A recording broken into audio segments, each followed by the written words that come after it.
Une situation vous déplaît, vous en avez gros sur le cœur, vous êtes exaspéré par un certain nombre d'événements, Radio Côte d'Ivoire vous ouvre une lucarne pour crier votre mécontentement. C'est pas normal. Je pense que l'État est en train de tout faire. Faut pas tous les jours on va tout mettre sur l'État. On n'a qu'à accompagner l'État en respectant les mesures barrières qu'on nous indique à tout moment. Mais les Ivoiriens même ne respectent pas ce que l'État même dit. Mais quand on voit que ça veut se gâter, c'est là on l'accuse. Pardonnez, on n'a qu'à respecter les mesures barrières. C'est pas normal. Quand on dit des personnes vulnérables, je ne comprends pas parce que moi je suis un couturier. Quand on se renseigne concernant les dons et autres, là, bon, on nous dit non, la liste quitte sur le maire.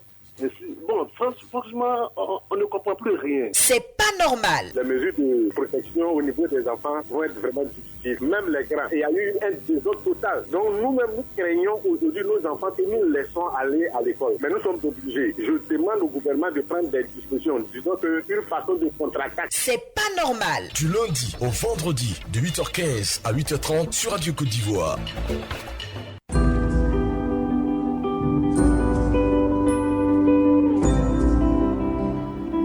Et voilà, nous sommes avec vous pour écouter vos préoccupations. Monsieur Tchagba Mathieu nous appelle de Guéillot. Bonjour.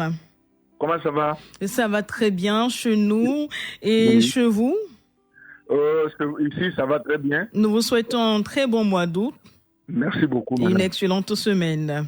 Merci beaucoup. Vous voulez parler de port de cache-nez, de masque? Justement, depuis que le gouvernement a commencé à rendre un peu facile l'entrée à Abidjan, je constate que les gens ne portent plus le cache-nez.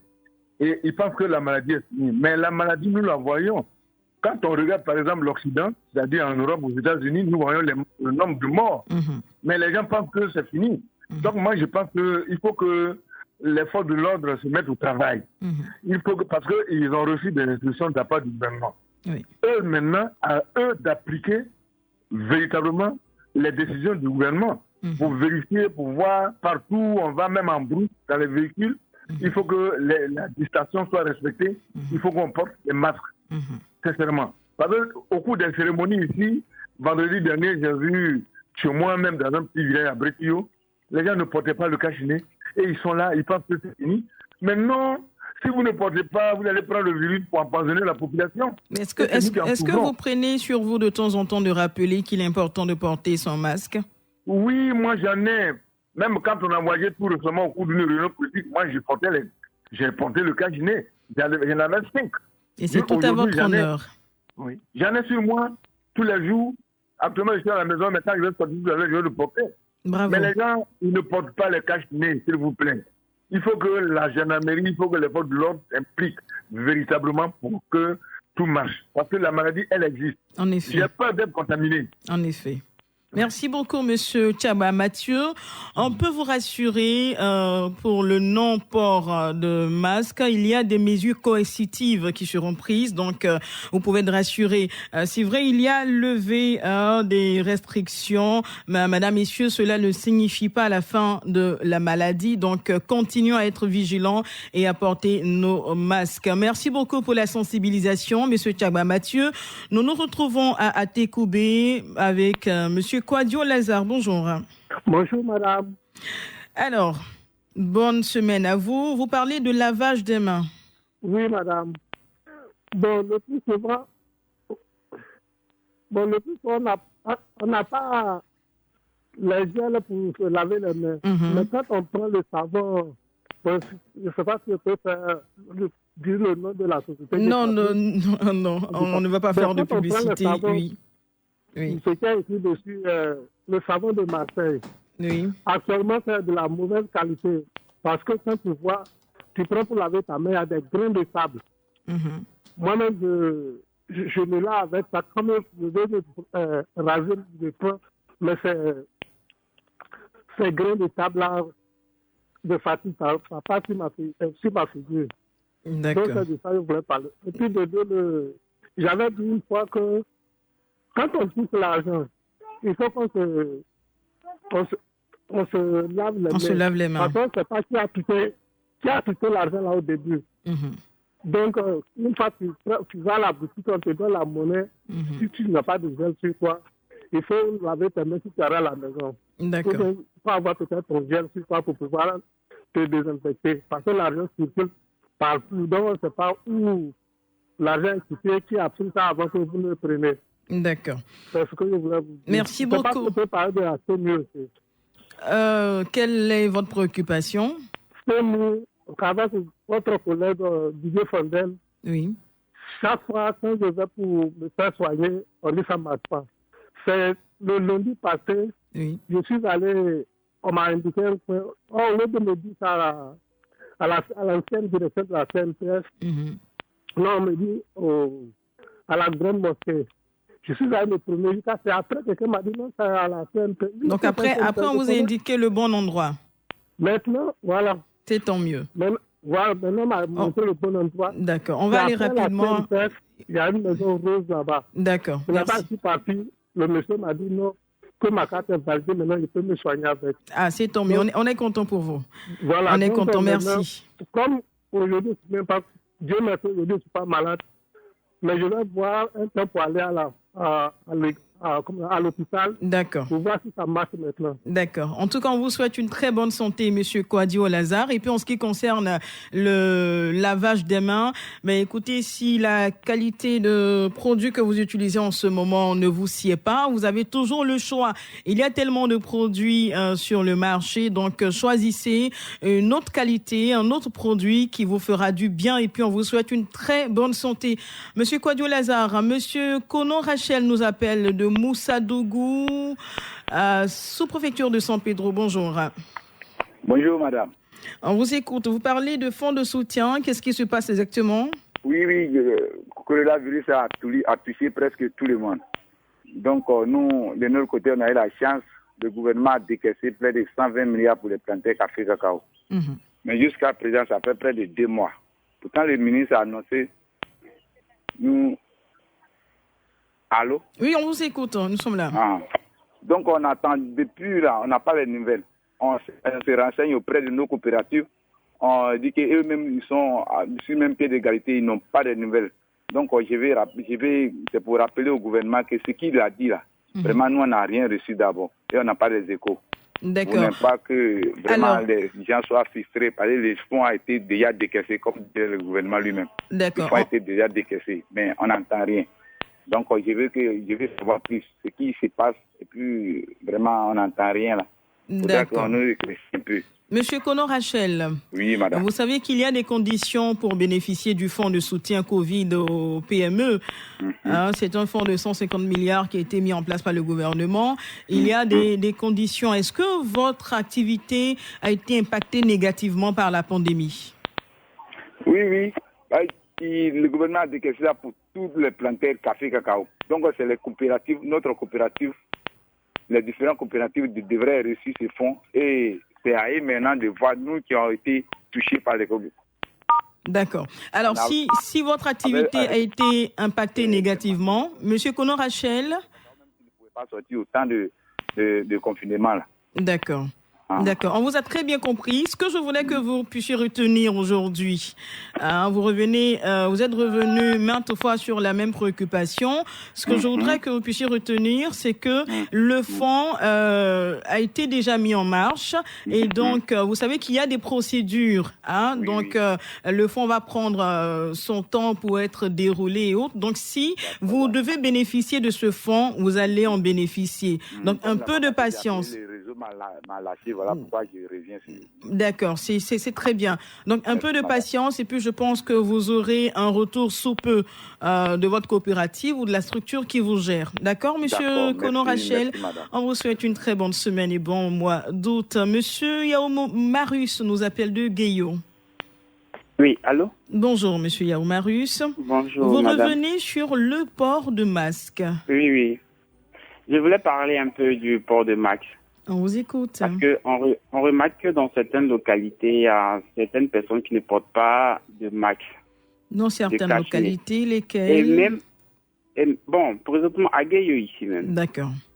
Et même souvent à la télé aussi, au journal télévisé, quand on regarde le journal, on voit, quand les journalistes interrogent les gens, au lieu de porter le cache-nez, ils ne portent pas, ils mettent ça sous le menton, ou bien soit d'autres ont le cache-nez, et ceux qui sont interrogés ne portent pas de cache-nez.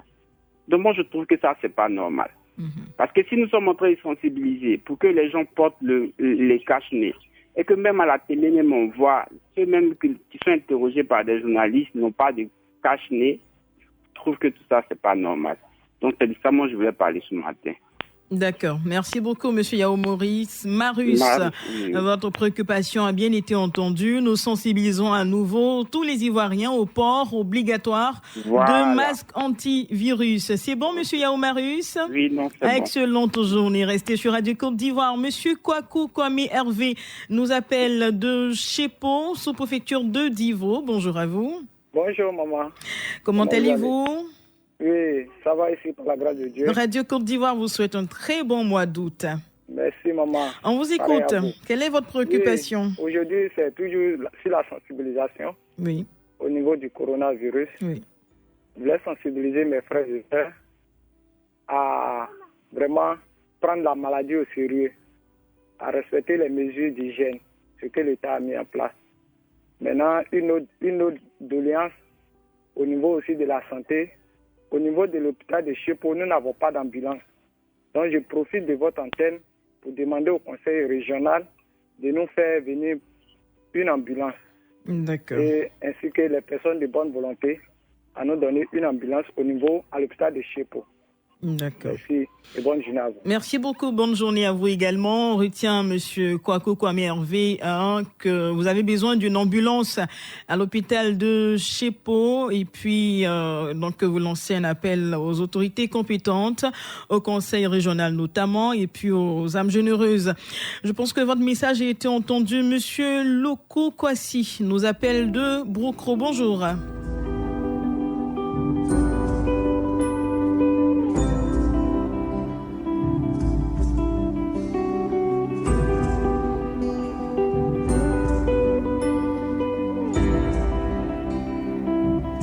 Monsieur Loko Kwasi, bonjour.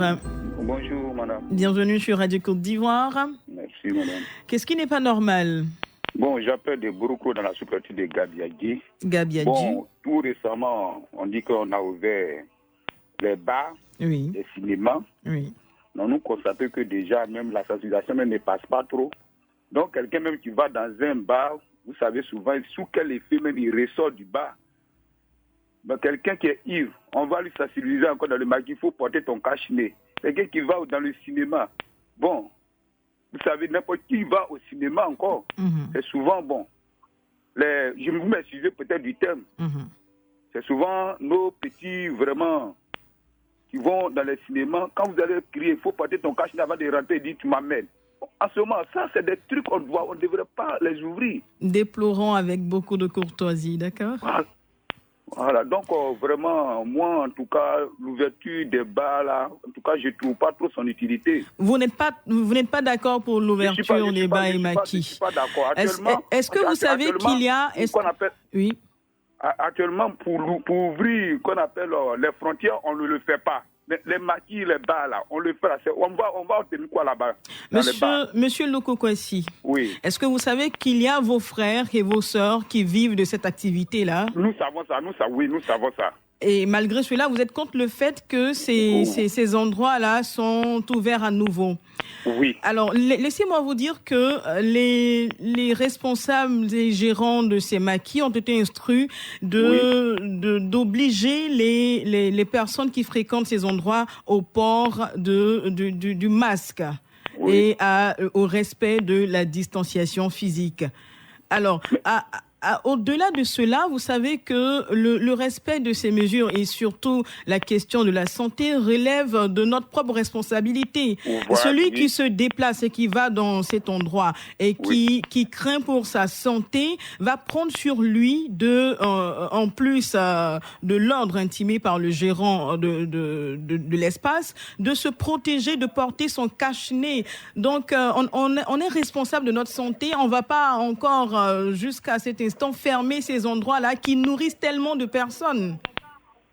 Bon, madame, je vous comprends, mais est-ce que l'État même avec ces mesures données aux gérants de ces maquis-là, est-ce qu'eux, de temps en temps, même passent pour voir effectivement si ces mesures sont respectées? Mais bien sûr, je vais vous inviter à suivre les différents journaux sur Radio Côte d'Ivoire et sur RTI 1, surtout à la télé, puisque vous voulez voir. Donc sur RTI 1, 13h et 20h, vous pourrez voir que même hier dimanche, le préfet d'Abidjan et le ministre du Tourisme ont sillonné pas mal d'endroits, de bars et de maquis pour s'assurer du respect de ces mesures barrières, du port du masque et du respect de la distanciation physique, et c'était chose effective.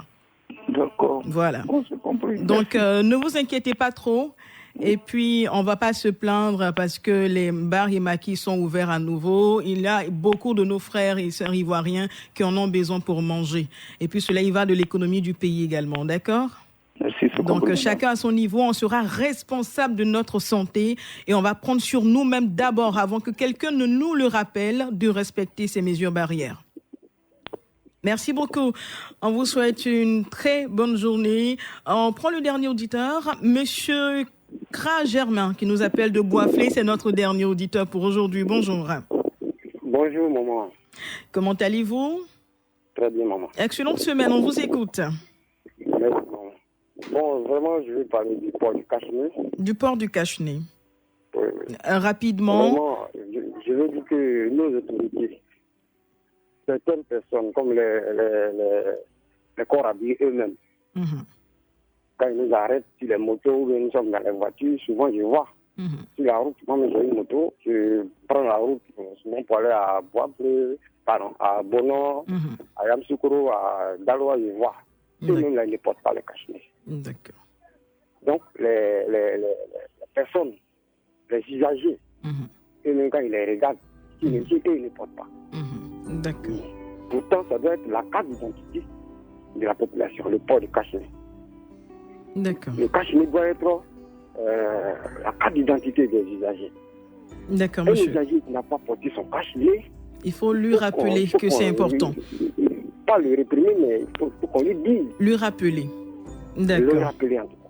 Merci beaucoup. C'est très important. Alors, nous, ce qu'on va vous demander, Monsieur Kra Germain, on est pris par le temps. On va vous demander, quand vous voyez ce genre de situation, prenez sur vous d'interpeller la personne qui doit être interpellée. Et puis, cela contribue également à la sensibilisation. Tout le monde peut sensibiliser, d'accord ? Donc, vous également, vous pouvez sensibiliser et nous continuons de sensibiliser tout le monde. Merci beaucoup. Merci beaucoup. Très bonne journée, Monsieur Kra Germain à Boisflé. Portez-vous bien. Mesdames, Messieurs, merci d'avoir appelé. On a compris vos préoccupations. Et puis, nous rappelons que chacun à son niveau est responsable de sa santé. Donc, prenez-en soin. Et c'est vrai, il y a levé des restrictions, mais cela ne signifie pas la fin de la maladie. Alors, vigilance.